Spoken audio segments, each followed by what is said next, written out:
Sir? I don't know, some of these raises don't seem too bad, but you guys got to stop and think too, within the next couple of years, we live over north, we're in the highest taxed school district in the county. And they've already made a comment that they're going to lower their mill levy $0.5 this year, but next year they're pricing them sky high as they can go with that LOL. And that means they're going to go up real good. And you got to stop and think, property taxes is going to be, the Seaman district is the highest tax district in the county.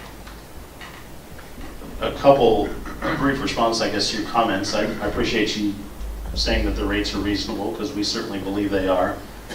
I would also comment that the city of Topeka, in terms of property tax and mill levy, held ours steady this year. City council adopted that budget here several weeks ago and held our mill. But you're not including the Seaman, like Seaman district or Shawnee Heights district. Seaman district they've always, year after year, has always got the highest mill levy. Sure, and I'm only addressing what we as a city organization can control. Yeah, but it's still, as property taxes, we got to pay to the city and the county. Sir? On your increases, I'm a little concerned because not only water department, but your gas, your electric, those three items you have to have for living.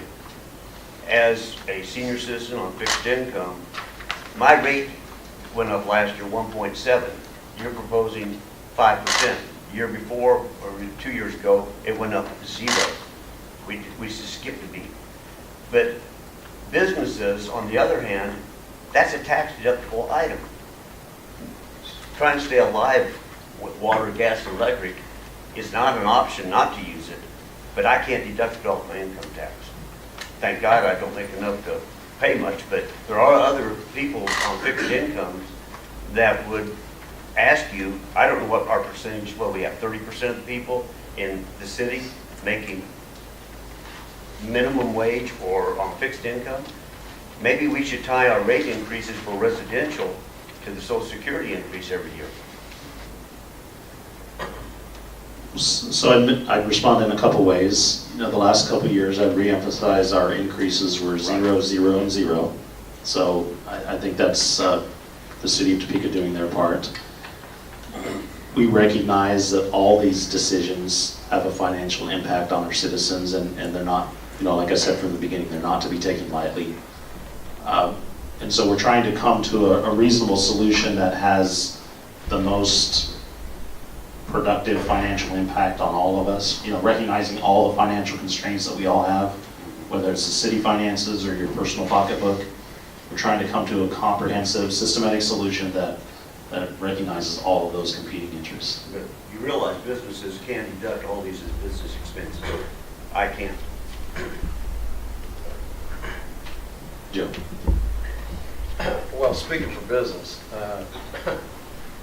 you've got to make enough money to even have the deduction. So deductions are not favorable to a business. We don't want cost any more than anybody else, okay? But as president of Highcrest, I represent a lot of very poor people. And I don't think they can take any increase right now. And as far as taxes, I'm going to refresh the memory. We raised taxes quite a bit last year. So did the county. We raised taxes a year before at the city level. So did the county. So, while this year may be a blip, we don't know what next year is.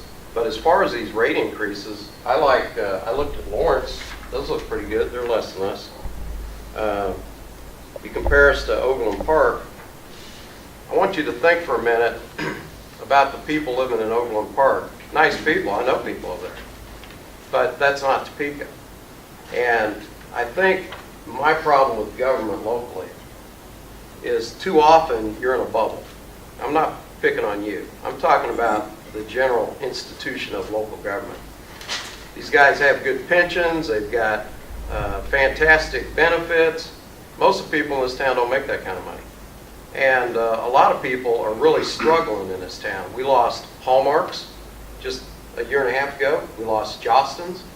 We've lost a lot of jobs in this town. I don't care what Topeka claims. We're losing a lot of our economic engine.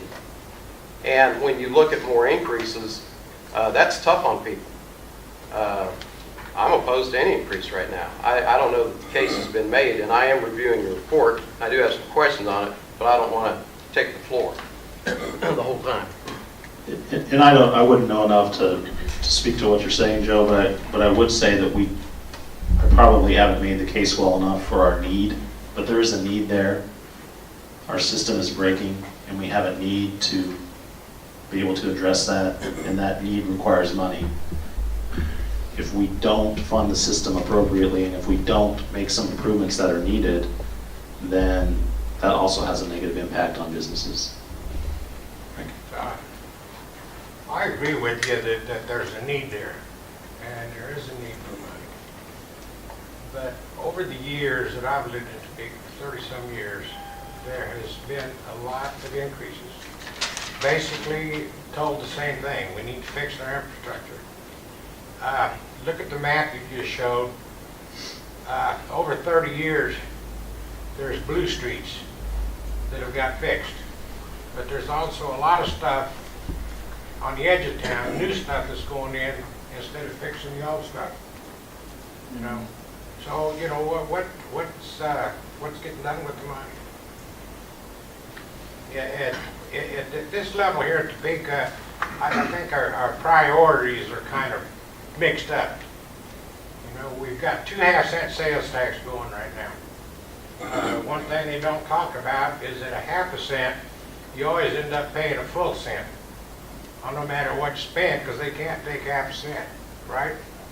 So they're making some extra money on that tax. And then every time you raise prices and taxes, you'll see that there's more bankruptcies.